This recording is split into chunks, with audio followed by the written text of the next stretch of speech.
আমাদের স্বরাষ্ট্র মন্ত্রণালয় থেকেও নিষেধ করা হচ্ছে যে বাচ্চারা কিছু কিছু ক্ষেত্রে এরা ওই যে যেটা বললেন কারো কারো দ্বারা প্ররোচিত হচ্ছে অথবা ডিরেল হয়ে যাচ্ছে, তারা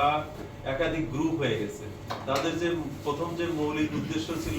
সেই উদ্দেশ্য থেকে বিচ্যুত হচ্ছে। আপনারা একটু এদেরকে বোঝাবেন, আমাদেরই সন্তান, তারা যেন ওই পড়ালেখায় মনোযোগ দেয়। এখন তাদের হচ্ছে, আমি বলেছি যে আমি এই চেয়ারটাতে বসছি, আমি বসতে কিন্তু আমার জীবনের একটা বড় অংশ 30 বছর ব্যয় করেছি পড়ালেখা, তারপরে চাকরির জন্য ফাইট করা, এগুলো তোমরা এই চেয়ারটাতে তো তুমিই বসবা, তোমাকে তুমি তৈরি করো, সেই তৈরি করাটার জন্য তাকে পড়ালেখা করতে হবে। যদি সে পড়ালেখা না করে, সে যদি এখন এই যে চাঁদাবাজির সাথে বা এই যে মাদক দ্রব্য যারা ইয়ে করে অপব্যবহার করছে বা যারা এগুলো বিজনেস করে তাদের সাথে মিশে যায়, মানে তাদেরকে কিন্তু অ্যালিউট করা হচ্ছে, তাদেরকে এগুলো মানে বলা হচ্ছে বিভিন্ন ভাবে, মনে হচ্ছে ভুল